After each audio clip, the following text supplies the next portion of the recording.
Welcome to the Elevating La Cultura podcast, a space where I talk with Latinas who are passionate about what they do and are willing to share that passion with others to change the narrative, especially for the next generation. Each season is centered around different topics, but all with a Latina perspective. Welcome to Season 8, where we will talk all things corporate and higher education. I'm so excited to share these powerful stories. So vámonos, and let's get into it.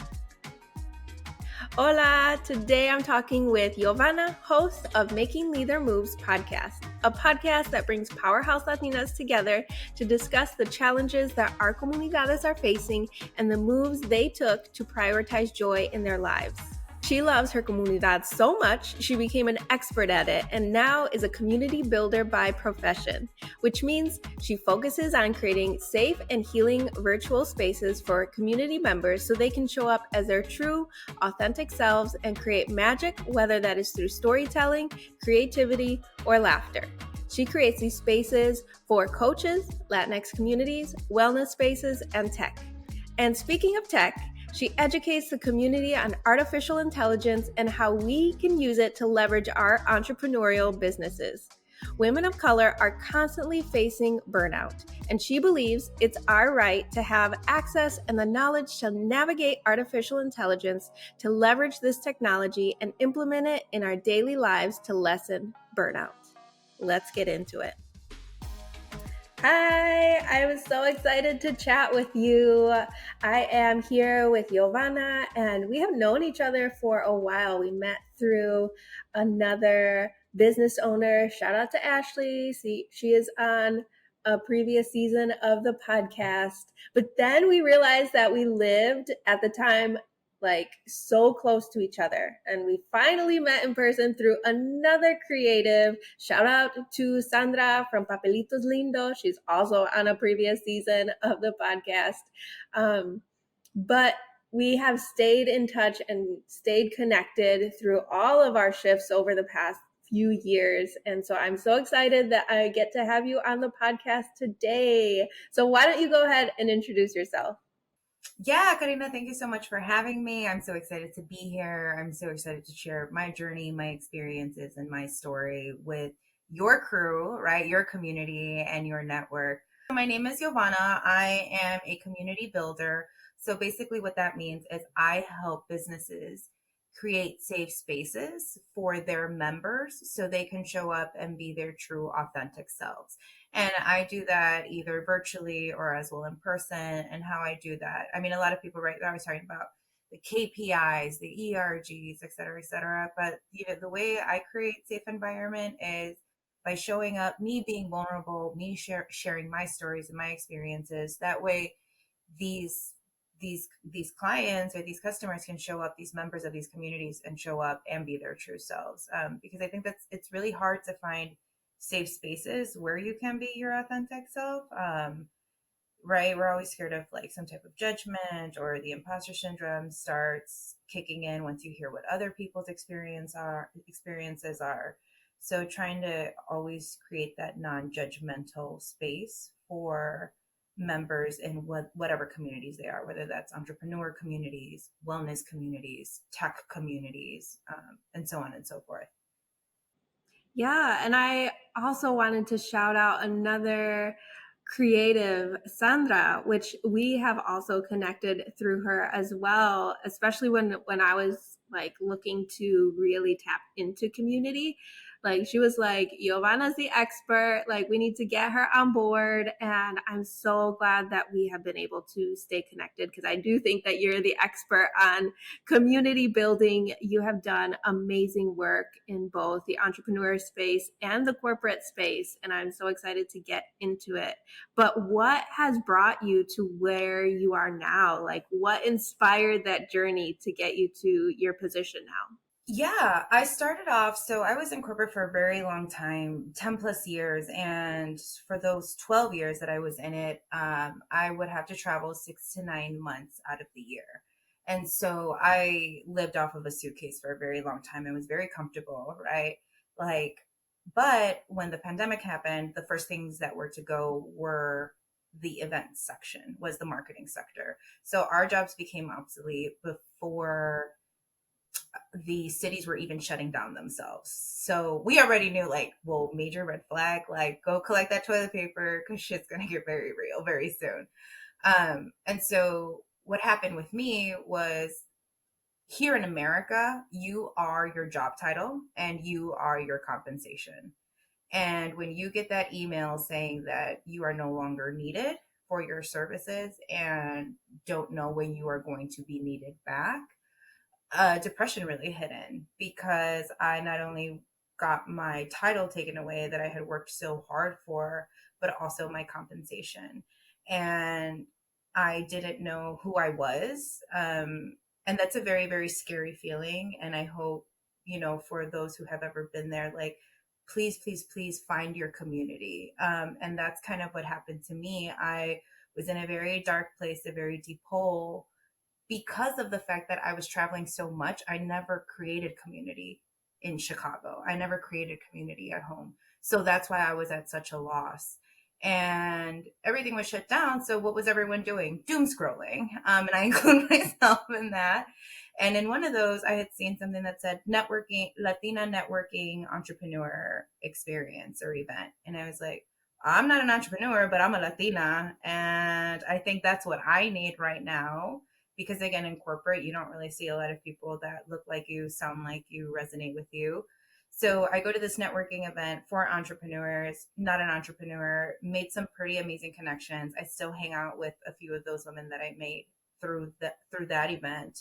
um, One of them shared their community with me, and I became really strong in that community to the point where they had an opening for a community management position, and that's how I ended up being in community. And I remember when they had the offering, they were like, you should apply. And I was like, me? Are you sure me? Like, I don't really know about this. And they're like, girl, you show up to all the events, you give us the feedback, you put input while we're at these events. Like, who else other than a member? Like, you're in it. So now it's you being in it and getting paid. And I was like, okay, let's give it a shot.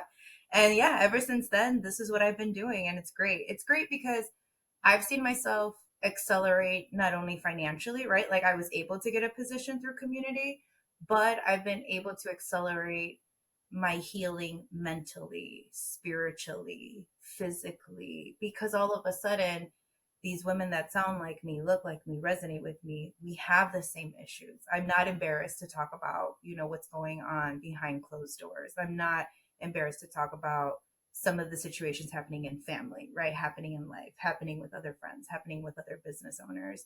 So being able to heal is able to help you accelerate, get to where you want to faster, whether that's personally or professionally.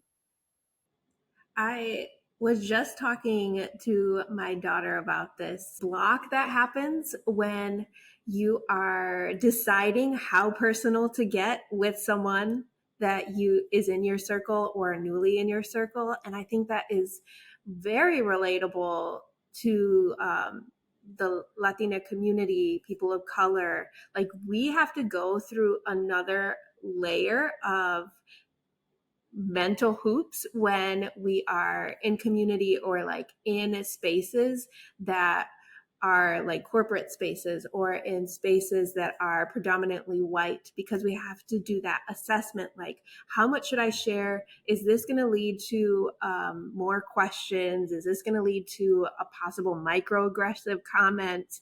And I guess I didn't realize that it wasn't just me like having to navigate all those thoughts, but that it is like a collective when you're talking to like other people of color who are also going through those same mental hoops. And it does bring us together, and it does create healing when we're able to have those conversations with our community, because then we're just like, okay, I can breathe. I don't have to explain that extra layer of what's going on in the family. I don't have to explain what XYZ means if I'm starting to use Spanglish.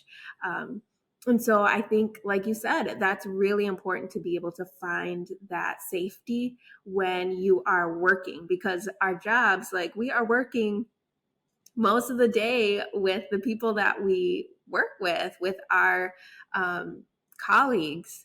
And even if you're in school, like you're with them a big portion of your day, and being able to feel comfortable and safe to be yourself is huge. So, how did you um, kind of navigate all of those mental hoops before you started building that community? Because I know that there's people out there that are still searching for that community and still like trying to navigate how they can communicate with the people that they work with or provide that safety for themselves. Yeah, I think for me,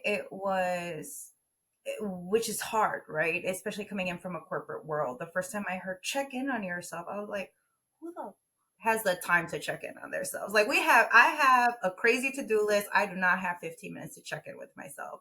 Um, you better make 15 minutes because it's for yourself, which at the end of the day ends up being for your health, right? Like the 15 minutes can save you a whole day's worth of stress, or those 15 minutes can help you make the correct decision at a time that is a stressful moment. And so before, like going into an event now, and I actually had to learn this from, shout out to my friend Paulette. um, when I started to go to networking events, and even though, right, they were Latino based, some of them were very corporate based, and some of them were other types of spaces. And so I would notice that if it was like a corporate event, no matter who was the organization or like the founders, I would start getting some type of anxiety. And she was like, why don't you do this? Check in on yourself, see how high the anxiety is, and come up with a plan. So your plan should be, I'm going to walk in here, I'm going to be in here for 15 minutes, set a timer for 15 minutes, then check in on yourself in 15 minutes and be like, okay, I can do another 15, or you know what, this is a lot, this is too overwhelming, I'm actually going to step out. And then the fear comes again, right? Like, but I need to network, I need to make these connections, this is going to help me scale my business, this is going to help me grow my brand awareness. But at what cost? At the cost of your sanity, at the cost of your mental well-being, and you not feeling safe. There's a difference between feeling uncomfortable, I feel, in business, and there's a difference between not feeling safe. Uncomfortable, if you want to grow, like, you're learning new things, right? You're learning new concepts, so it can be uncomfortable because you're not used to that. But feeling unsafe is very, very different than feeling like new concept, new challenge, uncomfortable, and being like, oh, wait, I don't resonate with these people. They don't resonate with me. And so I think just knowing beforehand a plan for you, that way, if you know that it's not going well, you don't have to keep on engaging with that community. And just being honest with yourself. And so, like, I've realized that I don't have to go to all the corporate events to scale my business. I don't have to go interact with some of these people because we don't have a lot of in common. And some of the things that I say, they're probably like, que locura. But it works for me. So being okay with not fitting in and not checking in all the boxes, I think is what helps me learn to where I can be 100% vulnerable and where I can share my insights and information. I love that you said, like, have a goal, have a game plan before you enter into a certain space. Mm-hmm. Um, because it kind of just sets you up like, okay, I don't have to be here the whole time. I can create these boundaries and make sure that, like you said, I feel safe and connected Mm-hmm. to who I am. Like there's no point in like forcing yourself to be uncomfortable for what? Like for work?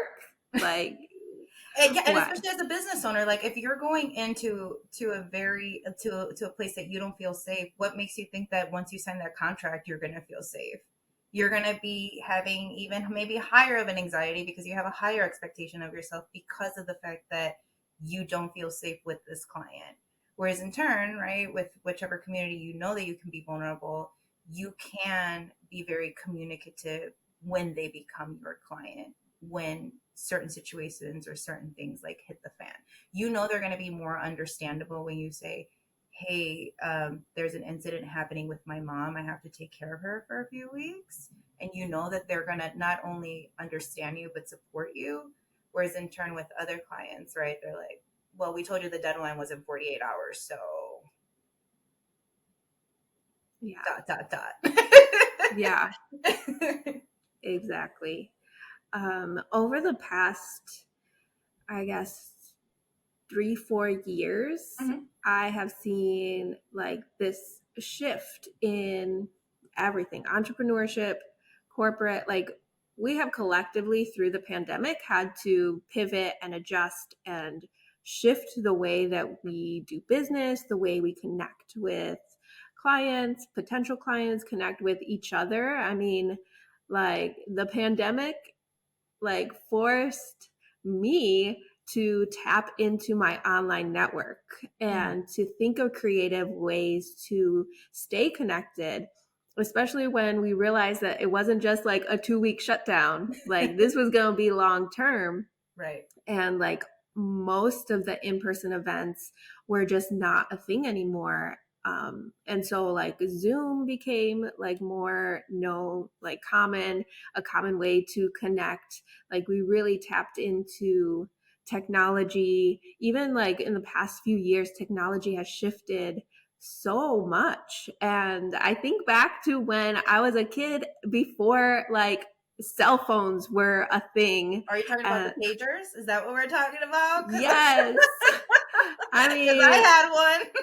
I know maybe I'm just like old, and according to my kids, I am old. Oh yeah, you're And not cool. Like you didn't know that you weren't cool. I'm like, yeah, my daughter's just you're like, not didn't cool. didn't you live in the black and white time? And I'm just like, are you kidding me? Um, and my son is just like, did they even have video games when you were young? And I'm just like, oh my gosh, You're like, do you know how old Super Mario is? But do you really? Do you know exactly. that this movie that just came out, like this wasn't it? Right. Oh my Let me gosh. show you a Game Boy, hun. Let me show you a Game Boy real quick. Exactly. Like 8-bit. Anyway, I have seen technology like just skyrocket in as far as innovation and change.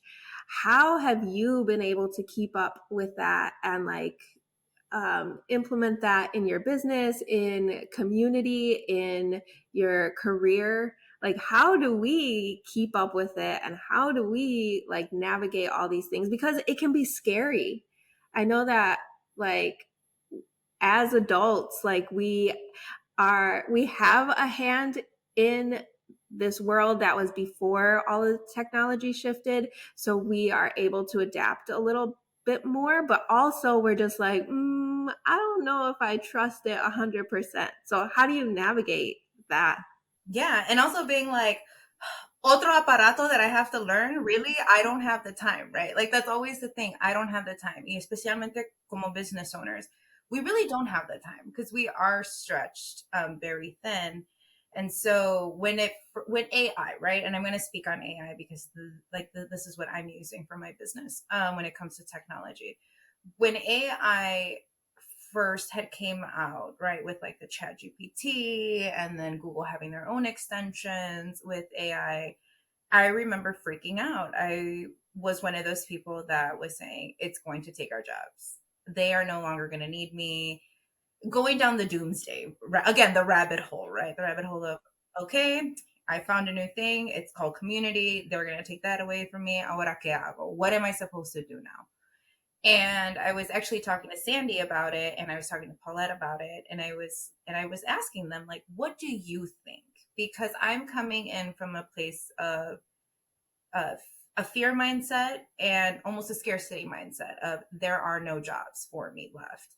And I can't go back to not being like how I was when I had lost my corporate job, right? Of like, I don't have a sense of identity. Now, granted, thank God I don't, I put in the work to realize I am more than productivity. I am more than my paycheck. I am more than my job title. But still, there was that fear of, and the scarcity mindset of it's going to take something away from, it's going to take my livelihood away from me. But being able to one show up and tell these people, to tell my safe community, I am scared, I am fearful, and them and me being open enough to have them share their thoughts and tell me, I don't think it's going to be like that. I think it's actually going to help us be more productive in things that we should be more productive in, like creativity, like creating relationships, putting value into these relationships that you start nesting and manifesting, because AI is going to be able to do the tedious tasks throughout the day, right? The hard part is learning these systems. Again, just like anything else, like I don't have the time.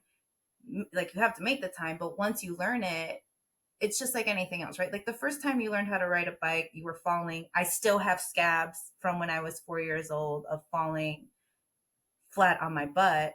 But ask me to get on a bike now. Sure, I might be rusty in the beginning because it's been a while, but I never not learned it, right? Like once you learn something and the more you practice it, the better you get at it. And so I've been, after those two conversations that I had, I said to myself, they might be right. Like I might be scared, but they also might be right. So instead of fearing this thing, let me learn about it. Let me start getting curious into it. Curiosity ended up building into education. I took a course at the University of Michigan for generative AI. I'm in a course right now for Chat GPT prompt engineering. And I'm also taking a course at Kennedy College for programming in AI. So curiosity now is full blown education, because it's not going to go away. And I see, just as I see a lot of ventajas, a lot of benefits in AI, there are a lot of biases in AI. And so, and the people that are creating these programs now for AI, they don't look like us. They don't sound like us. They haven't come from our community. They don't share the same experiences that we have. So even though they're data driven, the data is already biased. So even though, right, there is a little intimidation there, I'm still brave enough to show up and to learn and to be curious to learn, because I need to be the one that brings awareness of these biases to these places. I need to be the one that's able to tell a programmer, I don't, like, let's stop there because this isn't looking right. I know you're going through data, but this isn't correct data. This is biased data. And so I guess I'm making it almost like a personal mission of being like, we need to help our people, even though all this technology is great and it's going to make our life easier. It's going to hinder us specifically in certain situations and in certain circumstances. So we need to be at the front lines as well to make sure that these biases are talked about, awareness is brought, and solutions for these biases. Yeah, it takes a sense of bravery, almost, to be like, okay, this is a new thing that I want to navigate, but it's important to navigate for my community. And so I think I really appreciate you sharing how your mindset shifted, and instead of staying in that fear and like completely pulling away from it, you were able to shift that fear into the curiosity and leaning into it. I think a lot of um, other Latinas that I talk to are in that, like, we want to help. Like, we want to help, whether it's the reason that we pursue higher education or go into medicine or go into law. Like, we have this desire in us to help our community and to help others and to help other communities. And I think that is really admirable. And I'm just like, yay, Latinas are making waves. But I am also interested in this, like, Latinas in tech space. And I know that there's a big Latinas in tech group in Chicago, and we are really showing up in the tech field. And it just takes like a few of us to be brave enough to navigate this world and to speak up when things are kind of like, I don't think this is right. So, how have you navigated knowing when it's time to speak up and when you have to speak up in these corporate settings? I think it's being true to my values. And I think it's being true to who I am, right? In corporate, you get so caught up in that rat race again of, I need to get the promotion. I need to get the promotion, not only of the job title, but also the money. So you let a lot of things slide. You let a lot of microaggressions not get to you because you're looking at you're looking at the end of the marathon, right? But when it's your business and you have to start outsourcing your work because you can't do it all. As a business owner, there comes a point where you just can't do it all, so you have to start outsourcing. So you're creating jobs for people essentially. How are you going to say our company values are ABC, but yet you're letting certain things slide when you are speaking to clients? Like, how are you setting the example for the person that you're hiring? How am I setting the example for my niece who just turned 7? How am I setting the example for her brothers that are 10 and 9? Because they also need to see on the other end, like, what a microaggression is. Like, you're probably going to have a better seat just because of the fact that you are male than your sister, but you also need to be an ally and realize when things like that are happening. And so there's always a way to the conversations are going to be uncomfortable. And I have learned very quickly, especially within AI, because of how fast moving it is. I've been putting myself in a lot of uncomfortable situations, right? I'm going to conventions by myself. I'm going to summits by myself. Um, I'm probably the only one that looks like me there. I'm the only one, again, that sounds like me there. But by putting myself in those situations, those uncomfortable situations, I am growing, and I am also showing other Latinas in our community it is possible. It's hard and it's uncomfortable, but it is possible. You also belong here. They need us here because they need to start seeing their biases and their microaggressions. So even though it is scary and it is uncomfortable to confront, right? Whether it's the corporate executives or a client that you might be trying to do business with, just calling them out.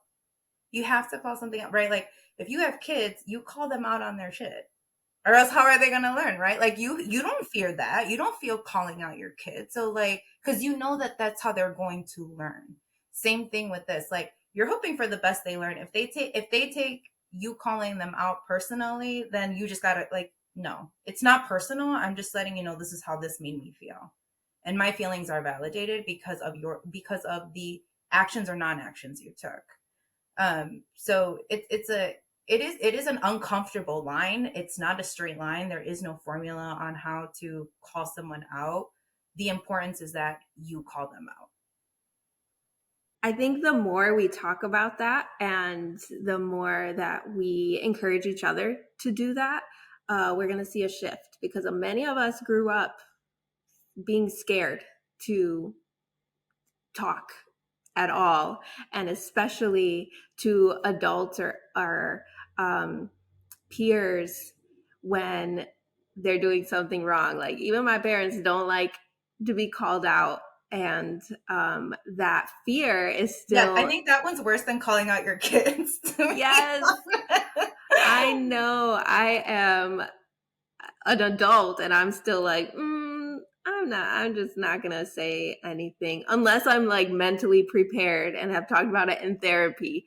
But we bring that fear into all of our other conversations, which is why I think it's so important to be like shifting that for our kids so that they're not bringing that fear or growing up with that fear. But I think that the more that we encourage each other to use our voice and that our voice is valuable, and the more that we talk about it and encourage each other, the more it's going to shift and people are going to listen. And, like, don't be scared. Like, there's still times that my voice shakes right? Like when I raise my hand and ask a question, or I know that there was something wrong and I want to call it out, my voice still shakes. But you know what? Like, fuck that. It's all good. Like the point is they're gonna understand what my point is going to come across. The shaking is momentarily. What is going to last, and it's going to be the bigger impression, is how are we going to fix this, whether it's a microaggression, whether it's um, not treating your employee right or not treating you right as an employee. That's the bigger picture. It's not my voice is shaking, I might be using the wrong words. The bigger picture is let's solve the issue that is at hand. So, for those who are in school or for those who are in a corporate position already, how can they use AI or how can they start implementing that in a way that feels authentic? Because, like, as a creative, I'm just like, how can I let someone else write my content for me? So it is a little scary as a creative entrepreneur, but that could also be scary, like, because we've heard people talk about, like, oh, well, I'm going to run this through your assignment, I'm going to run it through a program and you can't be using AI. Like, people are like scared, or but they're like, but it's technology that I need to know.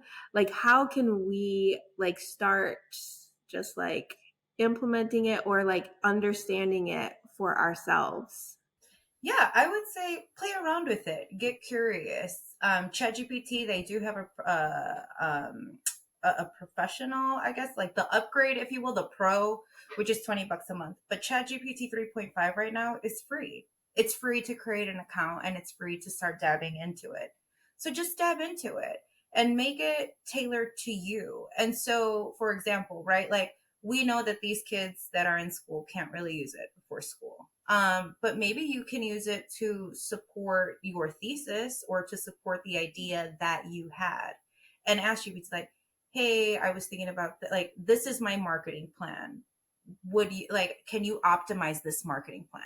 So make sure that you're still not, that you're not losing those soft skills or even those hard skills, right? Because coming up with a marketing plan from A to Z is a lot tougher than what people make it sound to be. I'm like 100%.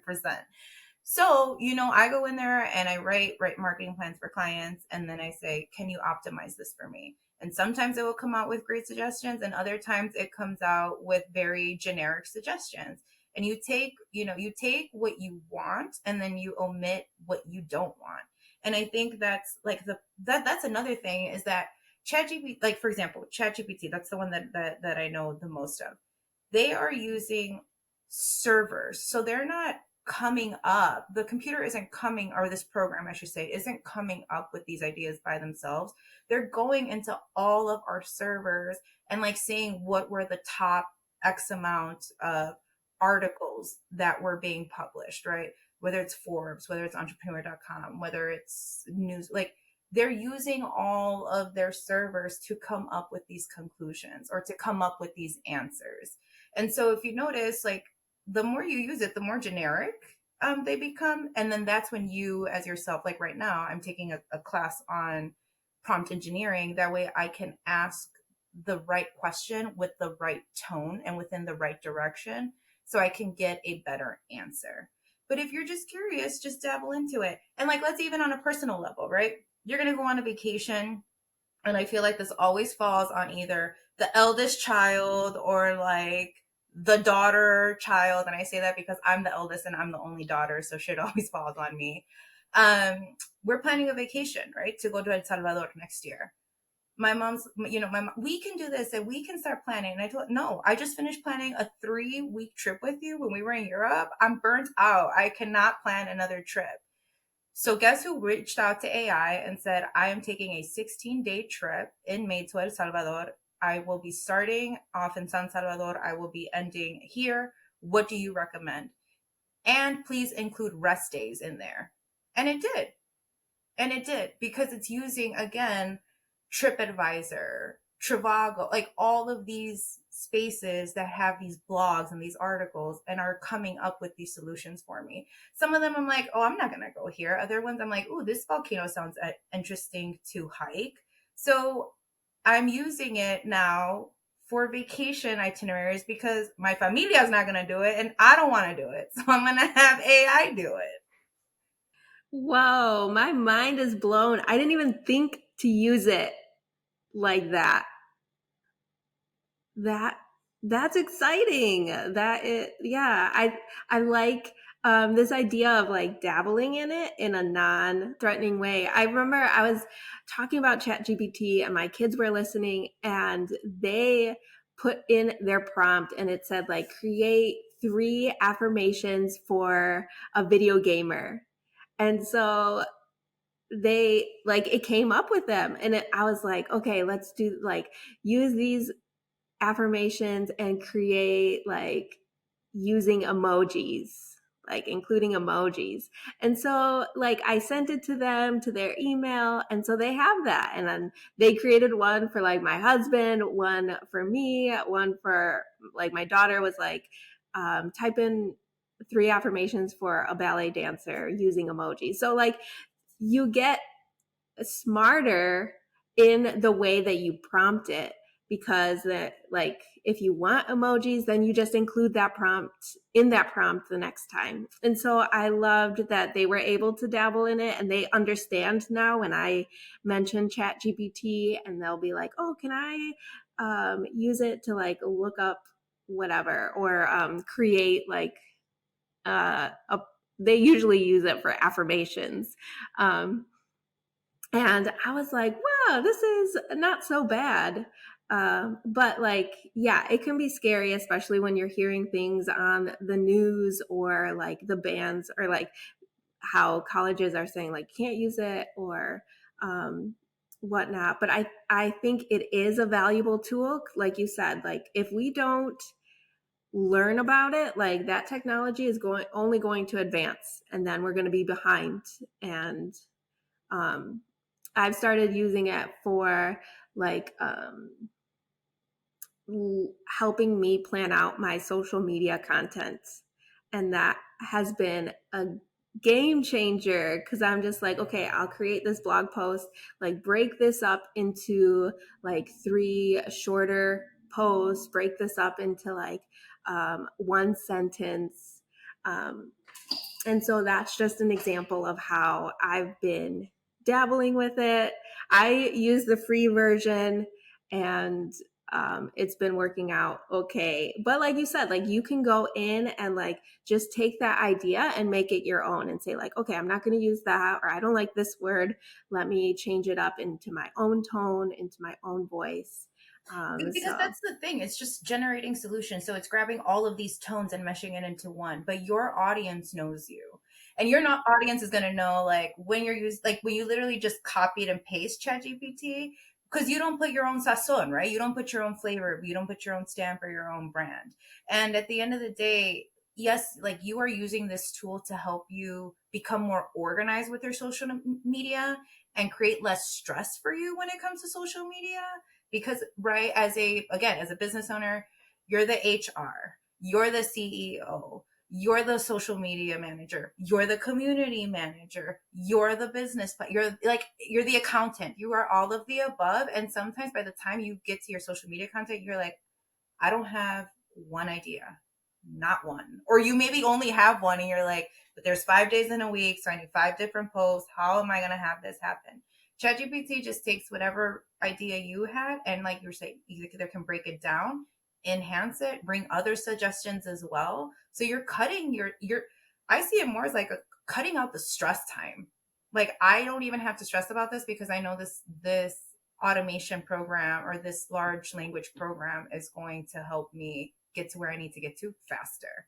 And it gives you what?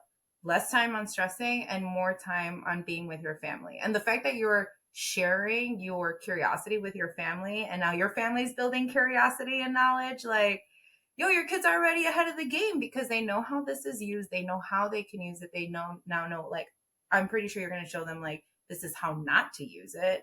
and then you move on. And yeah, like I said, and then when you're so busy at work, you have to do other extracurricular activities, but you can't, like, your brain's so fried, throw it in ChatGPT, right? Like I was looking up because I have like a chronic condition, and so depending on what I eat, like, makes it worse, makes it better. And I asked ChatGPT, I was like, listen, I have PMDD, premenstrual dysphoric disorder. I need a week's worth of food. Can you please break it down? Broke down it to my breakfast, lunch, dinner, and snacks. What to avoid and what not to avoid during that luthier phase.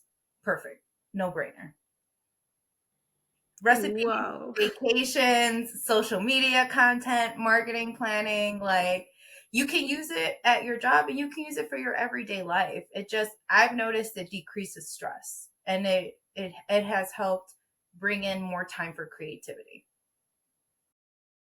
Oh man, I'm so excited that we talked about this. When I saw you a few weeks ago and you were telling me how you were learning about AI, and I was just like, "Ah, I need to have you on the podcast." And I have learned so much in this short time with you. And I hope that my listeners are also having a different perspective about AI and how it can really help your mental stress and your mental load. Like you said, it just takes a little bit of being brave and learning and putting yourself out there and seeing how you can use it for you.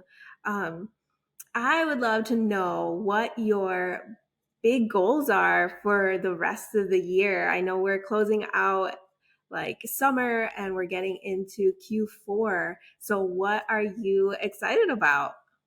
Yeah, I'm excited to be pivoting my business. So it's still going to be community based, but going into middle to large scale businesses, doing audits for them and showing them the platforms and tools that they can use with AI to help them generate what they want. So whether that's a bigger ROI, more brand awareness, more followers in their business, using these AI tools to your advantage.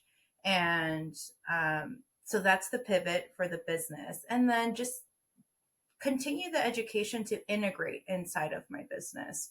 Like, yes, I want to be the brand awareness speaker, right? The bias speaker, but also go into these businesses and show them and let them know, listen, the fact that you have like fear, that's great. Like that goes to show me that you are paying attention to what's happening and you are very aware that there are some dangers to this. However, if you are an ethical business, this is how you will not be using it. And by law, like, because now they're working on the different types of laws that they're going to put on AI at the White House. And so I would say keep up on that news just for yourself personally, because there's like going to be, because AI is being used right now, like in the health field and also in law field. So like they need to follow HIPAA rules, right? With law firms, they have certain rules. They're not going to be able to do certain things. So just keeping up on that, I would say for yourself, that's what I will be doing.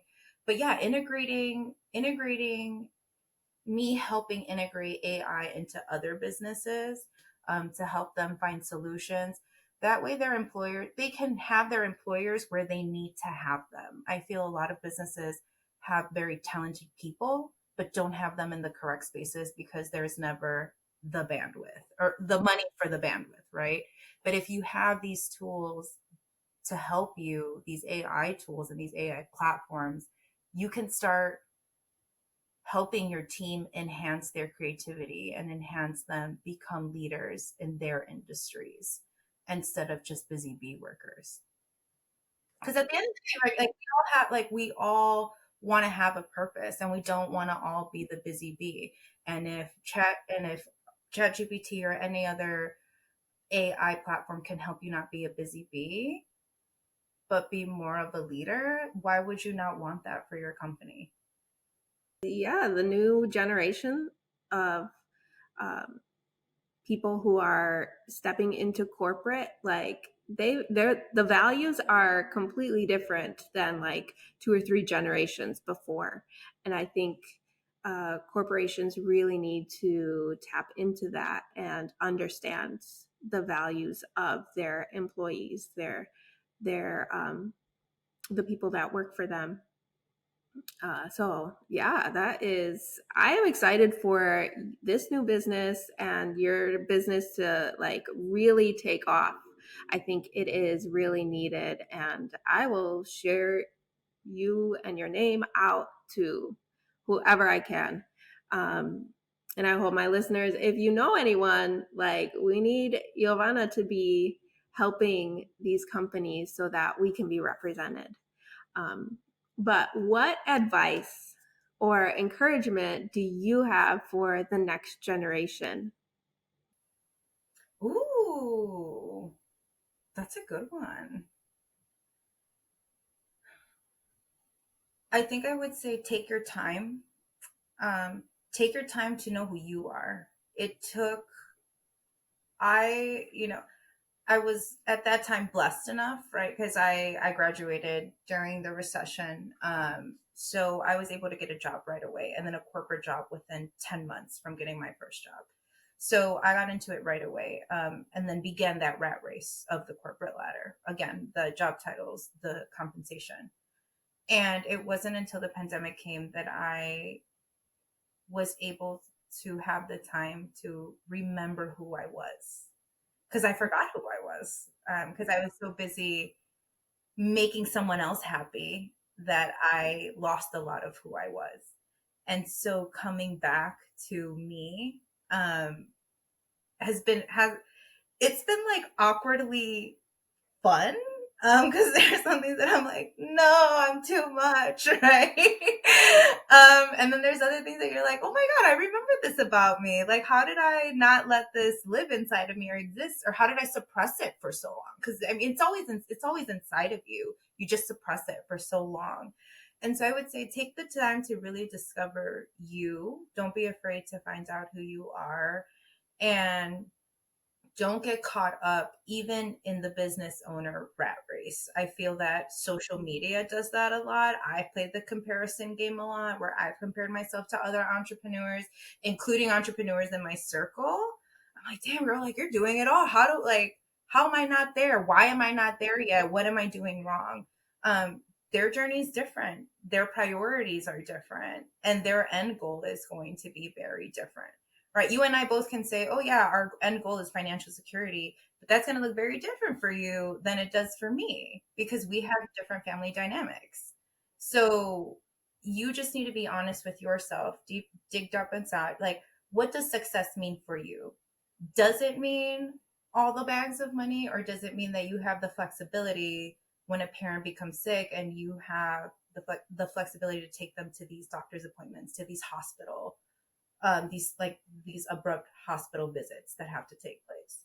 Like, what is success to you? Is it the I get to literally balance my life out, or am I going straight for 6 months then parting for 6 months? Like, it's an individualistic road. I think we get held up in the internal competition that we have when we see other people doing their thing, but really sit down and figure out what success means for you at that time and take the road that will lead you to your success.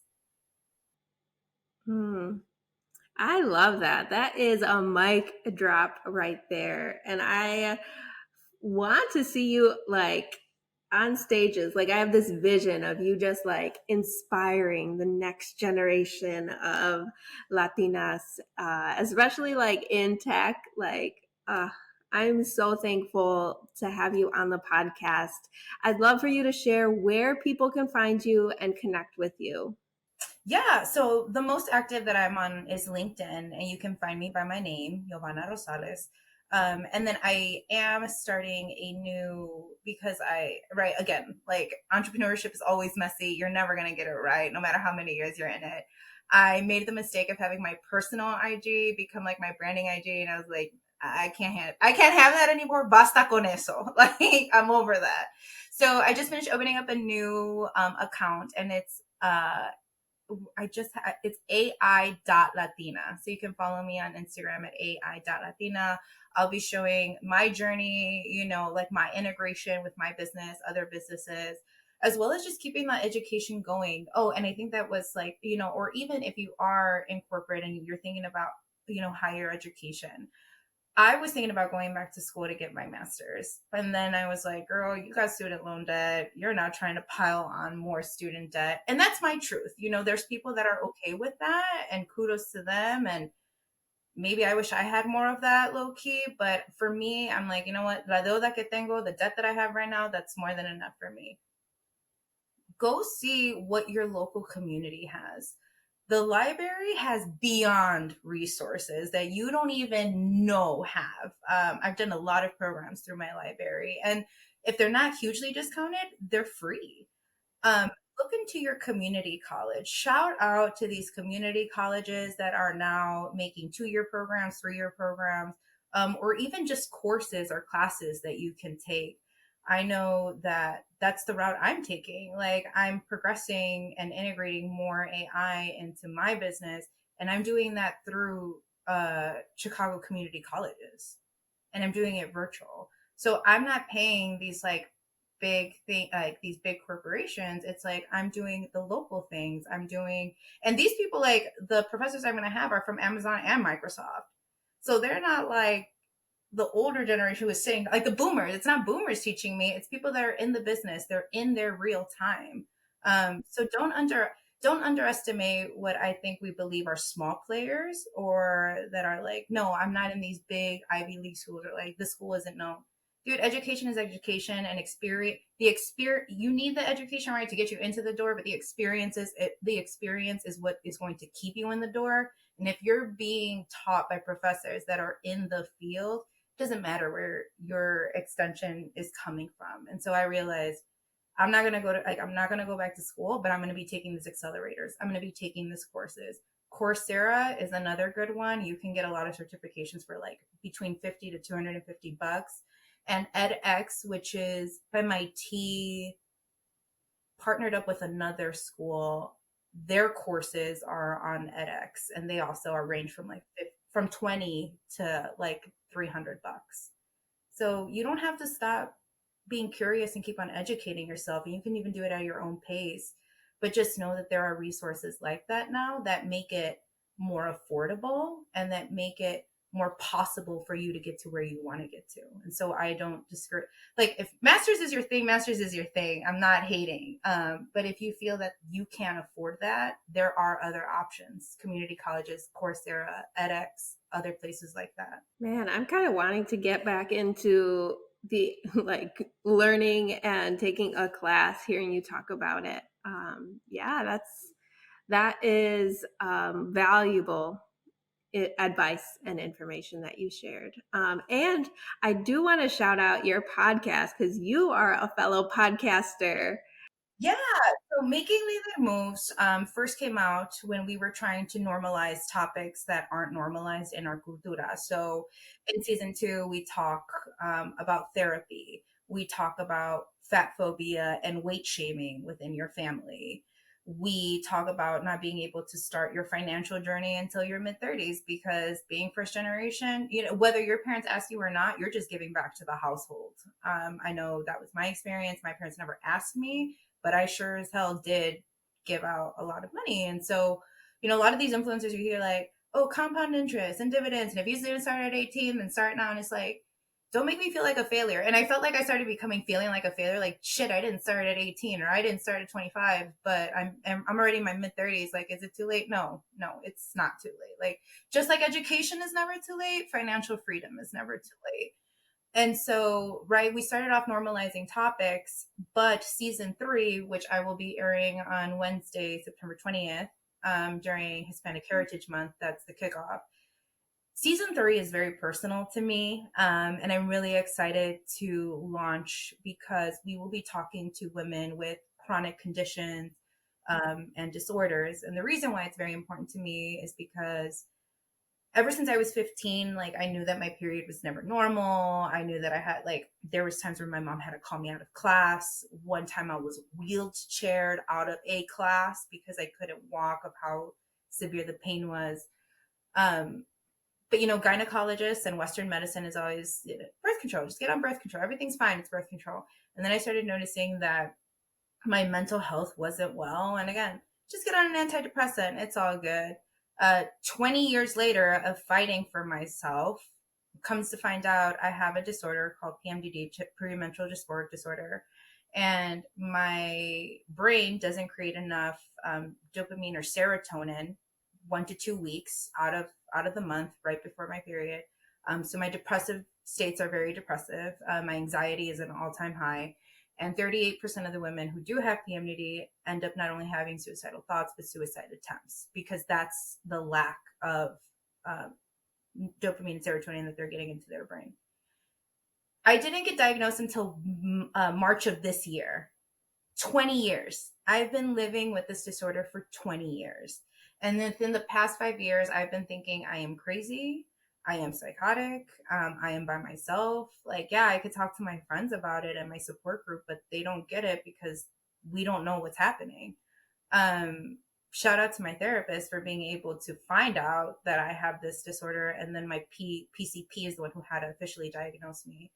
And so it's very important to me to talk about these conditions and talk about these disorders, because I want to be able to have a listener who's like 19 be like, oh, I can go into the doctor's office. I can tell them I think I have this and I can start getting tested for this. Because if I was tested and if I was told at 19, I wouldn't be thinking probably 70%, 75% of the things that I would think during my 1 to 2 weeks before my period, right? Like emptiness, depression, anxiety, but to the extreme.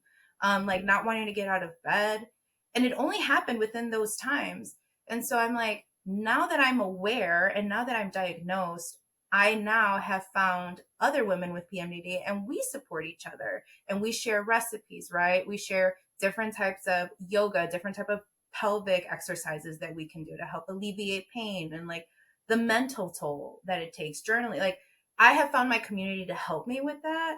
And I just want to be able to, one, bring awareness to it, but also help someone who's at 15 know that there's something wrong, but not have the capability. I didn't know. I didn't know there was such a thing. And it wasn't until I found my network and my network started listening to me, being like, I think you might have this. I think you might have that. You should ask your doctor about this. Ask them about that. And so, like, yeah, it was 20 years and my life has changed drastically from March until it's what, 6 months? And I'm like, imagine if I would have known at 19. Imagine if I would have known at 17. Well, I appreciate you sharing and I appreciate you taking the time to create a whole podcast season around that. So I'm excited to listen to season 3. I am currently binging season 2 and just really appreciate the conversations that you have and the topics that you share. So listeners, another Latina podcaster here, go check out her podcast.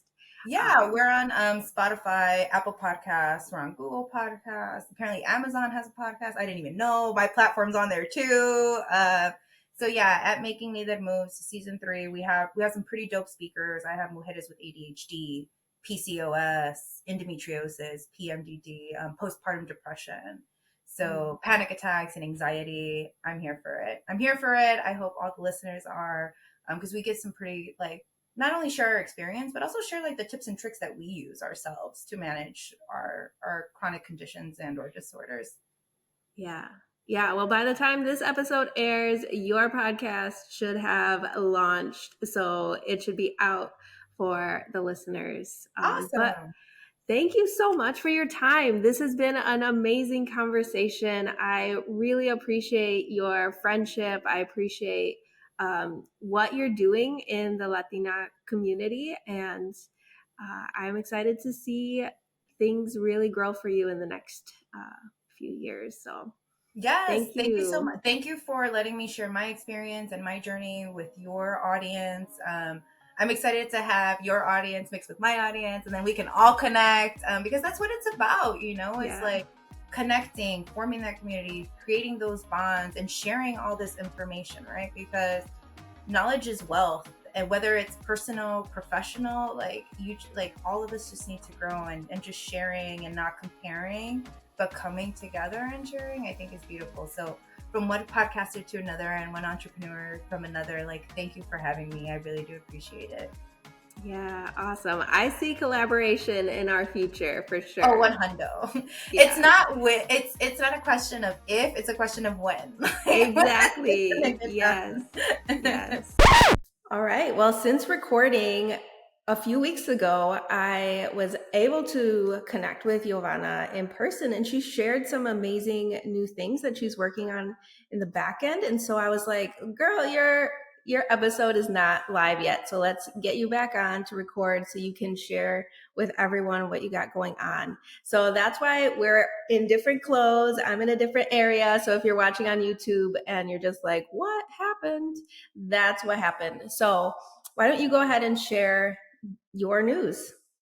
Yeah, thanks again, Karina, for being able to make this edit. Shout out to you for being an amazing podcaster and like editing your own stuff and making shit happen. I just wanted to share with everyone that when I saw you last week, I was letting everyone know that I am in the midst of launching a course, and it's going to be specifically for Latinas. The course, as we had talked about, the importance of AI and how to leverage AI. I just figured, you know what? We can create impact and we need to be within that space too. Right. We're so far behind when it comes to financial literacy. We don't need to be tucked behind either. So it's very imperative and important to me to create a safe space and create a safe community where learning about artificial intelligence doesn't seem intimidating or scary, and something that you can use to leverage your business. So the course is actually going to be geared for Latina business owners / entrepreneurs and how to leverage AI within their business. I think we don't realize that these tools, yes, again, as you and I had talked about, there's like the biases, right? The cons, the dangers, but it's also so great to be able to use it to have you not be doing the day-to-day mundane, being able to help you when you do have those chronic illness days, and just being able to leverage you and easing that burnout that a lot of us as Latina entrepreneurs suffer. There's so much on our plate, right? Like whether you are a mother, a daughter, tia, the business owner, still have to tend to all of that.